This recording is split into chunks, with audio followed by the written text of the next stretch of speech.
So what we're looking at here is you've had your offer accepted, the property is in legals, and you now just want to start keeping track of the legals process to keep on top of your solicitor, make Mm, sure you've got mm, your lending sorted and all that kind of stuff. So say we take this property, this one here, mhm, red house at the end of the street.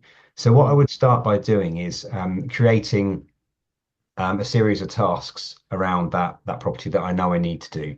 So we do a kind of quick brain dump. So it would be um, uh, yes. So maybe it's going to be get bridge.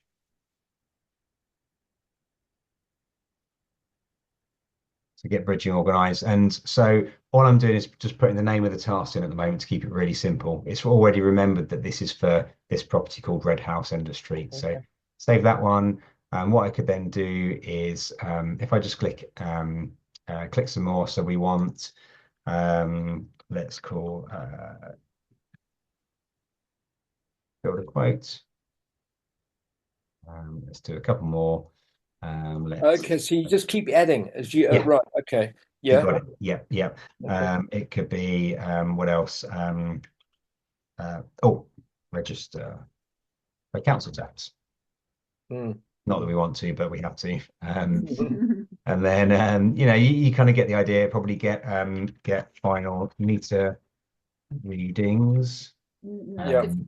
that kind of stuff. So kind of these bits and bobs that we want to make sure we don't forget when we're doing that start of the project. And then I think other ones in here it could be um, uh, check. Or maybe it's just complete, the initial legal pack you have to get done with the solicitor. So that's a big dump of tasks. I might also say, I might put in here, um, follow up weekly with my solicitor just to check in, say, hey, how's it going? Is there anything I can do to help move things forward and stuff like that? And that's when I might actually schedule in for, say, next Monday, to remind me to do that. And what would And happen is on Monday I would call them at the sort of time I've specified, and mm, then I'd just go and reschedule that task for the next Monday, to then keep me kind of going forward on following up with them. But so that's our little list, but that view there could get a bit kind of unwieldy. So yes. the way I'd then kind of switch from kind of creating these tasks to then looking at the project as a whole is Yes. if I jump over to tasks, and then Right. what I'm going to do is go and create a filter on here. So I can see these ones we just created at the top of the list, but if I've got loads of other tasks, these are kind of easily lost. So I'm going to create a filter on the parent, which is a property, and it was house. So we'll apply that. And now that's just given me just a list of these Mm, tasks. mm, And then I'm just going to save this filter as well mm, and call it Red House Refurb Project. mm. So I can always then come back and access that filter when I need to.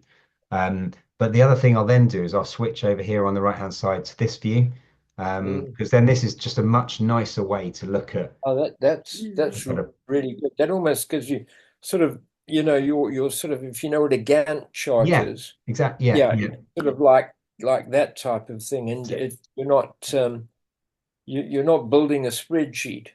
Yeah, It saves you building a spreadsheet, that's and it, yeah. that's really good. And Because I noticed you didn't put dates to the tasks. yes, so that's yeah, it's a good point. So we can you could absolutely do that as well. Because I might now want to put these in my calendar and say I'm actually going to do this on Monday, Tuesday, and stuff like that. So absolutely. So maybe now I want to say actually, I'm going to do the legal pack on Wednesday. And you're right, Chris. I could have done this when I was creating them as well. Yeah. Mm, Mm, mm. okay. But back on my view, then it'll just start to show the dates these things are due to be done. So what I can So if you on look at your list now, there we go. So on yeah, so oh, it's got the dates there. Yeah. Okay. Now I'm with you. Okay. But Yeah, you're right, also on here, it would have the mm, dates due as well on this list. The other thing I was going to mention was, so you're in this view, and if you instead of kind of clicking and kind of saying edit and complete, you can also drag stuff right, across. change, just move it across. Yeah, Okay. yeah. So kind of just an easy way of, so you could have, there could be quite a lot of different moving parts in here. So you can use this as your kind of view of what's going on in the project.